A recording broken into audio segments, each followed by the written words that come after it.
ഫ്രിഡ്ജിൽ ബീഫ് ഇരിക്കുന്നുണ്ട് എന്ന് വിചാരിച്ചിട്ട് രാവിലെ ഉച്ചയ്ക്ക് വൈകുന്നേരം രാത്രി അങ്ങനെ 4 നേരം ബീഫ് വെച്ച് കഴിക്കുന്ന ഒരു പരിപാടി എനിക്കില്ല കേട്ടോ. ദിവസം ഒരു നേരം അത്ര മതി. അതാവുമ്പോൾ മടുക്കൂല, പല്ല് വേദനിക്കൂല. അപ്പോൾ ഇന്നത്തെ ബീഫിന്റെ സ്പെഷ്യൽ കാണണ്ടേ? ആദ്യം തന്നെ ബീഫ് കുക്കറിലേക്ക് ചേർത്ത് കൊടുത്തിട്ട് ഉപ്പും മഞ്ഞൾപ്പൊടിയും ചേർത്തിട്ട് ഒന്ന് വേവിച്ചെടുത്തിട്ട് അതിൻ്റെ ഒരു വെള്ളവും കഷ്ണവും കൂടെ മാറ്റി വെക്കുന്നുണ്ട്.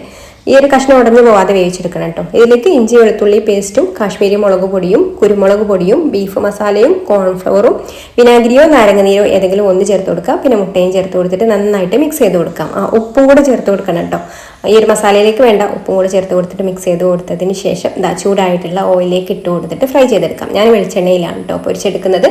ഫ്രൈ ചെയ്ത് കോരി മാറ്റി വെച്ചിട്ട് ഇനി കുറച്ച് എണ്ണ ഇതിൽ നിന്ന് മാറ്റി വെക്കുക. എന്നിട്ട് ഇതിലേക്ക് ചെറുതായിട്ട് എരിഞ്ഞിട്ടുള്ള സവാളയും ഉപ്പും ചേർത്ത് വഴറ്റിയെടുക്കുക. പിന്നെ ഇഞ്ചി വെളുത്തുള്ളി പേസ്റ്റും വറ്റൽമുളകും കൂടെ ചേർത്ത് വഴറ്റി കൊടുത്തതിന് ശേഷം കാശ്മീരി മുളക് പൊടിയും ബീഫ് മസാലയും ചില്ലി ഫ്ലേക്സും കൂടെ ചേർത്തിട്ട് നന്നായിട്ട് വഴറ്റി ആ ഒരു മസാലയുടെ പച്ചമണം ഒന്ന് മാറി വന്നതിന് ശേഷം ആവശ്യത്തിന് ടൊമാറ്റോ സോസ് ഒഴിച്ച് മിക്സ് ചെയ്ത് കൊടുക്കാം. പിന്നെ നമ്മൾ ബീഫ് വേവിച്ചെടുത്തിട്ടുള്ള ഒരു സ്റ്റോക്ക് ഉണ്ടല്ലോ, അതും ചേർത്ത് കൊടുത്തിട്ട് ഈ ഒരു വെള്ളക്കൊന്ന് വറ്റി വരുന്ന സമയത്ത് നമുക്കിതിലേക്ക് പൊരിച്ച് വെച്ചിട്ടുള്ള ബീഫും കൂടെ ചേർത്തിട്ട് നന്നായിട്ടൊന്ന് മിക്സ് ചെയ്ത് ഈ ഒരു വെള്ളമൊക്കെ വറ്റി ഒന്ന് ഡ്രൈ ആക്കി എടുക്കുക കേട്ടോ.